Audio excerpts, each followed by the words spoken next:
At 73, Harold Green was ready for peace in his life. The crisp October wind seemed to seep into his bones as he settled into his favorite armchair with a cup of chamomile tea. After years of working tirelessly, he cherished these quiet moments. However, something about this evening felt different. The stillness of his small town near Willow Creek National Forest felt too thick, almost suffocating, as though the world was holding its breath. Harold had lived here for 42 years, ever since marrying his late wife Margaret and taking over the local veterinary practice. Even in retirement, he couldn't entirely shake the habits of his past life, always listening for the distressed sounds of animals in need. That night, a faint sound reached his ears through the partially open window, a desperate, trembling cry that seemed to come from deep in the forest. It wasn't the powerful roar of a bear, but a soft, heart-wrenching cry that stirred something in Harold's chest. He set down his tea, walked to the window, and listened again. The sound was weak but unmistakable. His pulse quickened with urgency. "Finn," Harold called softly to his 10-year-old Siberian husky, who had been napping by the fire. Though Finn's sight was failing due to progressive retinal degeneration, his other senses had sharpened. The dog's ears pricked up as he heard the same sound. Harold grabbed his jacket and flashlight, instinctively reaching for his phone to call Clint Tucker, the lead technician at the Willow Creek Wildlife Sanctuary. Clint, always quick to help, picked up immediately. "What's up, Harold?" "I need you to meet me at Miller's Bend," Harold said, already moving toward the door. "Bring the emergency kit and stretcher. Something's out there, and it's in trouble." Clint agreed without hesitation. As Harold clipped Finn's leash on, he knew the dog would stay close. They stepped into the crisp night air, the scent of fallen leaves mixing with something else, something wild and frightened. Harold's flashlight cut through the darkness as they made their way into the forest. Despite his failing sight, Finn moved confidently, his nose working overtime to paint a picture of their surroundings. After a short walk, Finn froze. His body tensed, nose lifted to the sky, and he barked urgently into the night. Harold trusted his companion's instincts and followed Finn off the main trail, deep into a dense part of the forest.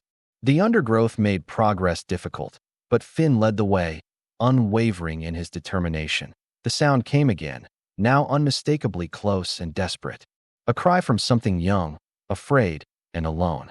Clint soon joined them, and upon hearing the cry, his voice was thick with shock. "That's a cub." They followed Finn deeper into the forest, the darkness swallowing their flashlight beams. The ground grew treacherous from recent rain, and fallen logs made every step a challenge. Finn, though, pressed on with purpose, leading them to a natural depression where they found the black bear cub. The little bear was trapped in thick mud, no more than 4 or 5 months old. Her small body barely surfaced, her fur matted with dirt and debris, her eyes tightly shut as she gasped for breath. "Dear God," Harold whispered, his heart breaking for the cub, who had likely been trapped for hours, possibly overnight. She was severely dehydrated and exhausted. Clint moved to help, but Harold, ever the experienced rescuer, assessed the situation with care. The mud was too thick to simply pull her out. "We need to go in carefully," Harold said. "We could hurt her if we rush this." Clint, ready to help, stripped off his jacket and boots. "I'll go in.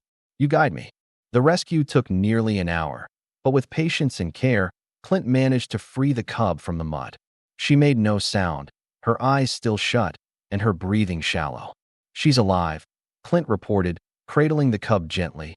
They moved the cub to a stretcher and started the journey back through the forest, where Harold's heart ached as he thought about the cub's mother.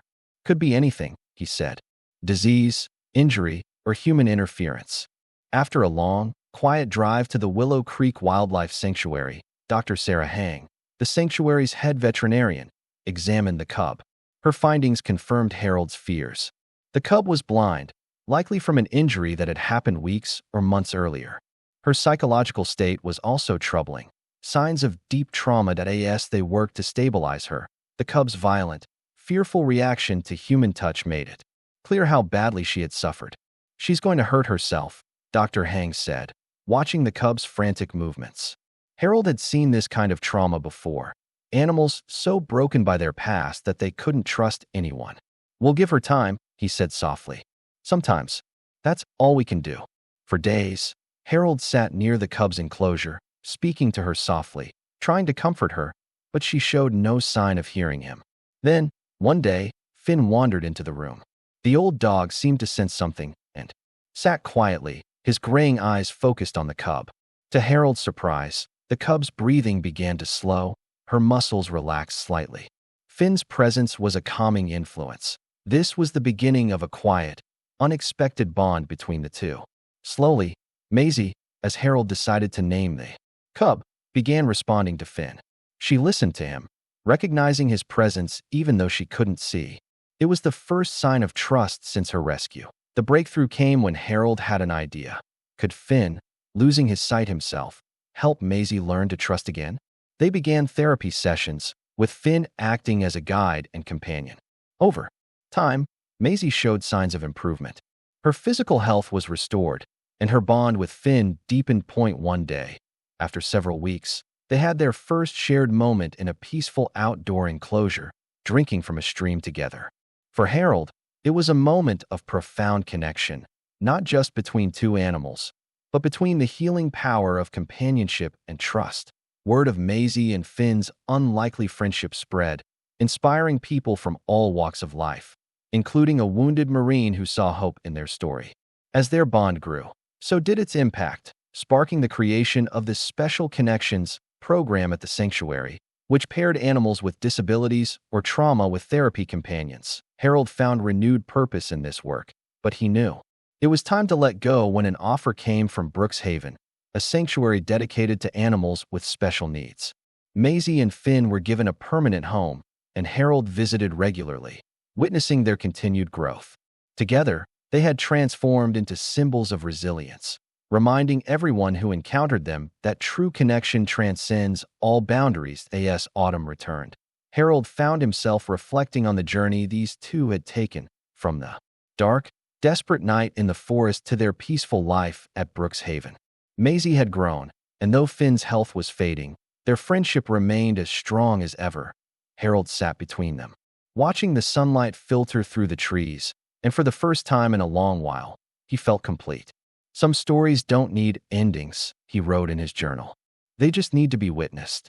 And so, they lived their days, teaching everyone who encountered them about the power of connection, no matter the barriers.